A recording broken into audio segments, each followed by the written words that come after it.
So Saw is known for being one of the most revolutionary horror movies of all time, spawning 8 sequels and 2 video games. With this, James Wan and Lee were now never intended for there to be sequels to Saw. They intended for it to be a standalone film based on one of their college short film projects. Then it became one of the most successful horror movies of all time, spawning a massive series that became grosser and grosser and more over the top as the series went on. But today, as I promised you guys, I am here to discuss how to survive every single trap in Saw. This is a series of videos I will be doing for the entire Saw series, all the way from Saw to Spiral from the Book of Saw. I've already done it for Spiral from the Book of Saw, which I really love all your guys' support and appreciation for that video. That video did so well, and I want to do it for the next 8 films, including the original Saw right now. How this is going to work, that every single time I upload a reaction to my sister reacting to one of the Saw movies, so when she reacts to Saw 2, a couple days later, if not the day after, How to Survive Every Trap in Saw 2 will be up the next day. But guys, today we're going to be discussing how to survive every single trap in the original Saw movie. But before we get into it, please comment down below how you think you would survive every single trap in each Saw movie. Keeping in mind, yes, I am aware that in a situation like this, you have a lot of adrenaline rushing through your body, you aren't really thinking straight, and you don't think of all the things that us as viewers are probably thinking of in regards to how to survive. In a situation like this, you're in a major state of panic and everything, and you might not think of all these solutions to the traps and everything, but there are some very simple solutions to every single Saw film, especially the original. So without further ado guys, let's jump right in and let's discuss how to beat every single trap in Saw. So I'm going to leave the bathroom trap as well as Zepp's test until the very end because they're the ones that have a lot more explanation to them.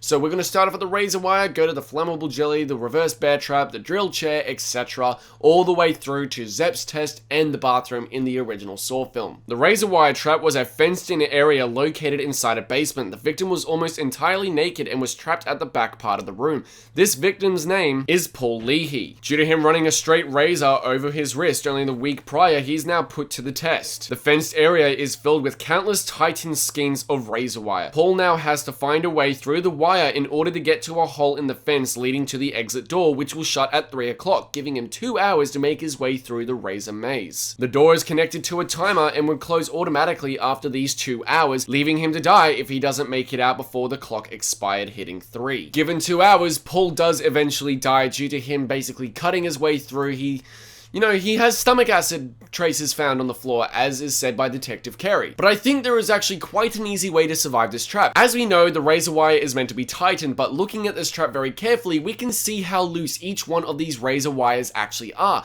giving him a lot of leeway to not just rush through and take his time so he doesn't have to cut as deep. Maybe he survives wounds inflicted throughout his path through the razor maze, but there is a big chance of survival due to a few simple things he could possibly do. The first thing that comes to mind for me that I actually think is the easiest solution is him dropping down and actually army crawling underneath all the razor wires. With this, he can possibly use his underwear, of which he is wearing, the only piece of clothing he has, to end up pushing each razor wire out of the way as he crawls under each subsequent one, eventually making his way to the hole in the gate to make his way out of the basement. Doing this, he could also possibly use his underwear and use it as more or less a barrier while he climbs over each piece of razor wire, protecting him from the razors themselves, or he can use it as a glove to move every single one out of the way. With this said, I've heard a lot of people say that what he could do is just do nothing, that he can sit there, he can wait and everything, and someone will eventually find him if he has a family. But I think this is possibly the worst thing you could do, and what he did end up doing, rushing through and panicking, is the better option,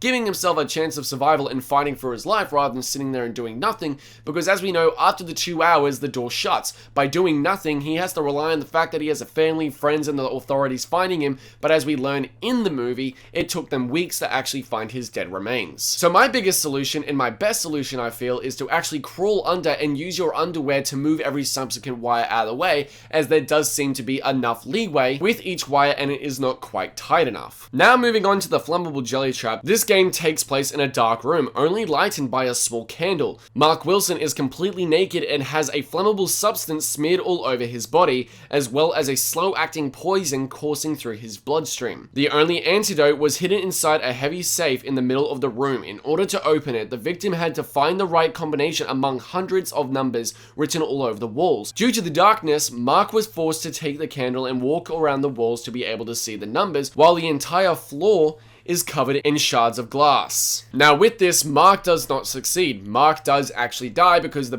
candle gets a little bit too close and he ends up burning himself to death. With this though, I think there are a few options. One thing that immediately comes to mind in regards to reducing the chance of him being burnt to death is actually grabbing a shard of glass on the ground and using that to scrape the flammable jelly off of his body bit by bit, buying him more time to be able to use the candle while the poison is running through his bloodstream. This is a bit risky due to the time it might take, but even if it is only a small portion on his torso or his arms, this gives him a much better chance of survival because there is less flammable substance all over his body, using it almost like a razor. And also to prevent any injury to his feet, he could possibly make a little path in the glass by opening up and moving shards of glass and then putting his feet in that area, and rather than stepping everywhere, he can shimmy his feet across the ground. Yes, I'm aware that in the actual movie you do see Mark wearing shoes, but that is a production issue with the actor because budgetary reasons. That was mainly something in regards to a lighting and production issue. He was not meant to be wearing shoes within the actual trap, but in the trivia, it is revealed that due to a production issue and everything, you can see that he is wearing shoes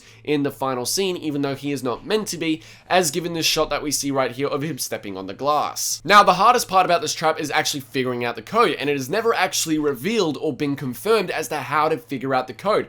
A lot of it might be a trial and error sequence in regards to finding the different values of numbers and trying it out in every different way. But according to the wiki trivia, it is possible that the correct numbers were written with a special color, which would only become visible if it was very close to a source of heat, such as the burning candle. Or other theories suggest that Mark had to find a pattern in the numerical sequence, or that he had to try out the various combinations by simply using the trial and error method. It is never actually revealed as to how he is meant to figure out the code and put it in, but these two options here in regards to the heat source, in regards to the specific color on the walls, or the numeric value in doing the trial and error sequence is probably your best option. I think there might be a little thing in regards to the font maybe on how big the letters are, and the bigger the letter, that's probably the code and everything, but that's never been confirmed either. So these three options are probably your best bet. Now moving on to the reverse bear trap, our victim is Amanda Young. This trap was a mechanical contraption that was attached to Amanda's head and secured with a padlock. A timer was attached to the back of it. Amanda is given 60 seconds to find the key within the stomach of her dead cellmate to unlock the trap and remove it. If she fails to do so, the trap would burst open and rip her jaw apart, as the frontal part of the trap was hooked into the upper and lower jaw. Now, Amanda does actually succeed in this test, but there are easier ways to do it. She rapidly gets out of the chair and stands up very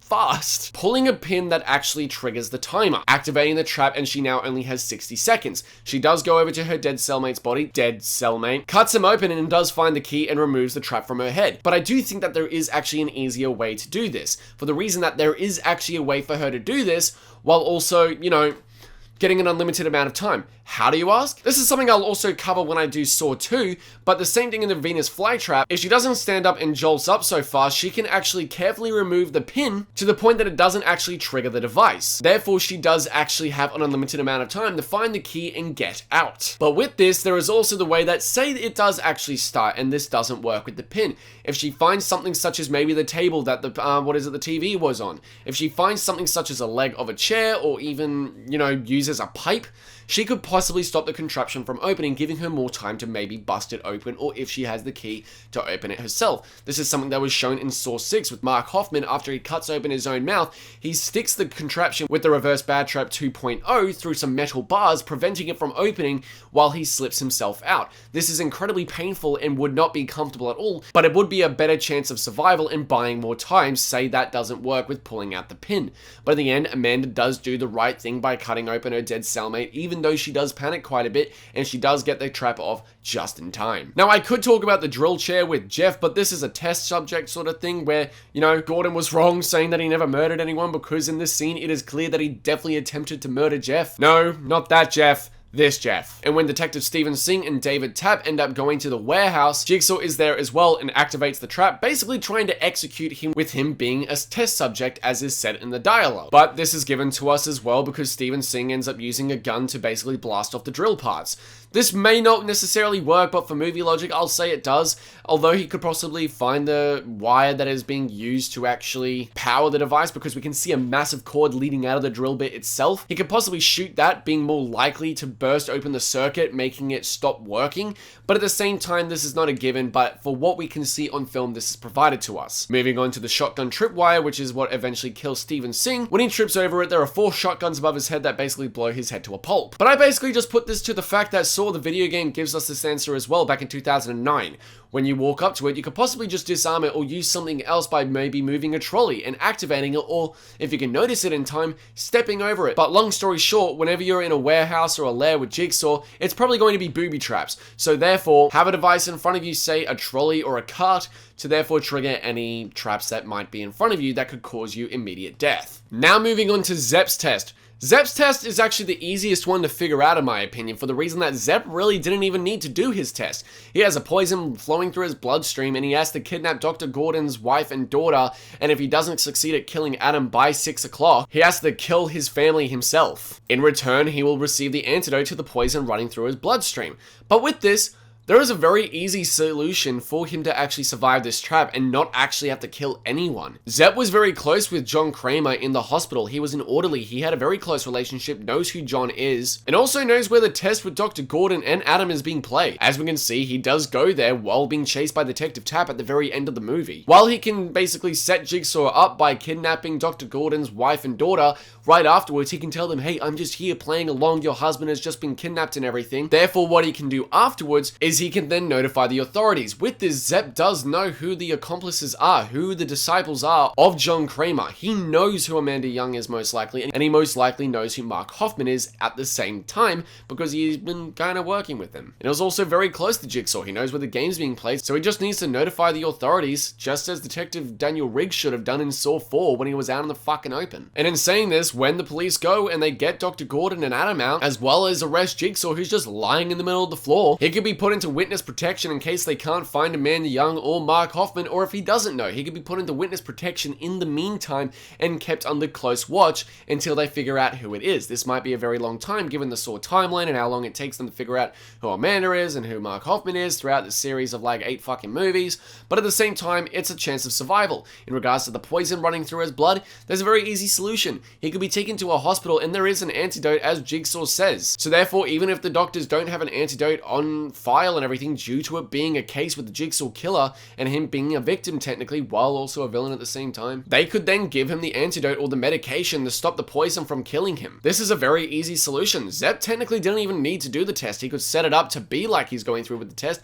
but could then double cross Jigsaw, give the location of the bathroom, give the location of Jigsaw, tell everyone that it's John Kramer, and bippity boppity boo, he survives. Now with the bathroom, there are a few things that you can do at different moments within the bathroom to survive, but there is a moment right after you actually find the buzzsaws that you can survive. In this test, Dr. Gordon is given the task to kill Adam by 6 on the clock, otherwise he'll never see his daughter and wife Diane and Allison ever again, and Adam's task is basically just to survive. Adam's test is kind of stupid, I'm not gonna lie. As we see at the beginning of the movie, the key kind of goes down the drain due to Amanda being careless in Saw 3. But right here, Dr. Gordon technically should have known that Jigsaw or the guy in the middle of the bathroom wasn't dead. First of all, the gun that's in the hand. A dead body basically goes limp and doesn't hold onto an object like that right after death. They basically go limp. And not only that, with the makeup on the head, Dr. Gordon, as a surgeon and a doctor, should have known straight away that this is not a gunshot wound and that this is not real, that the person is not actually dead. Also, looking at the blood, he should have known that it wasn't real, because he is in fact a surgeon. But even then, if the gunshot was real and everything, or say that Dr. Gordon didn't pick up on this little detail,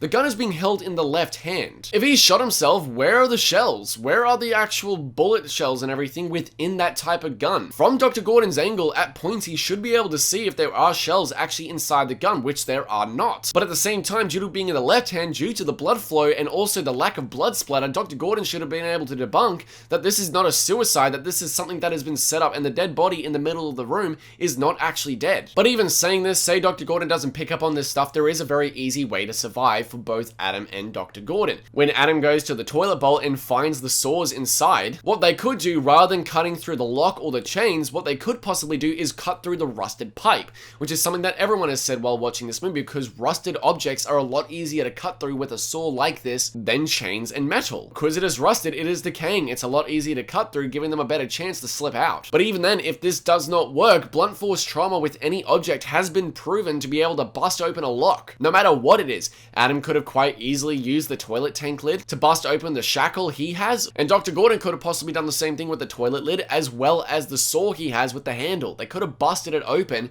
therefore unlocking their shackles, and they could just walk right out of there. But there are two other solutions here, I think. In regards to them surviving with both their feet and everything, and if they don't think of this stuff earlier, they could have done what Detective Eric Matthews did at the beginning in the opening of Saw 3, where he busts his own foot open, or basically just breaks it by using the toilet tank lid or anything you can find to basically dislocate it or break it to slip your foot out, as Detective Eric Matthews does at the beginning of Saw 3. I'm not going to show it, mainly for the reason of copyright and restrictions. But I do think that there is an option that Adam, even if Dr. Gordon did cut off his foot at the end, which he does, I think there is a way for Adam to still survive, where both Dr. Gordon and Adam could have just walked out of there. Well, Gordon crawling, Adam walking, going to get help. When Dr. Gordon cuts off his own foot, he ends up grabbing the bullet and puts it inside the gun chamber, of which he grabs from the supposedly dead body. Instead of shooting Adam, what he could possibly do is shoot the lock around the shackle on Adam's foot, therefore completely busting it open, therefore giving them a way for Adam to run out and grab medical attention as soon as possible, and also to confront Zepp if he is in fact on his way. This is something that they don't know, but Adam could have had a fighting chance. Or even then, if they do bust open the lock using blunt force trauma, they have a bullet, so if Zepp does come, and if they don't shoot open the lock, they could have possibly used it as defense against Zepp when he arrived. I don't know, guys, these are just my solutions for how to survive every trap in Saw. What do you guys think? Please comment down below, let me know what are your solutions on how to beat every single trap in the original Saw film. This is a really fun video to make. These are all a lot of fun. They're time consuming, but they are shitloads of fun. Because the best part about the Saw movies is thinking about how the hell you would survive every single trap and different ways to beat it, whether it's doing the task or not. But either way, guys, there is no guarantee that all this would work, and I completely understand that all these people might not think of these things because of the adrenaline going through their body in the major state of panic, especially Dr. Gordon and Adam inside the bathroom. But either way, guys, please comment down below, let me know what you think of this video, as well as how you would beat every single trap in Saw. Please comment down below, let me know. Do be sure to also look out for more videos coming very, very soon, with my sister's first time watching Saw 2, as well as how to beat every single trap in Saw 2. Can't wait to bring those videos to you guys. Do be sure to also follow the social medias at Instagram, Twitter, Snapchat, and Twitch to watch my live streams and keep updated future content coming to the channel. Do be sure to click the subscribe button and the bell to get notified when new videos are up every single week. Do be sure to give this video a thumbs up. Don't forget to subscribe. I'll see you all in the next video. Take care.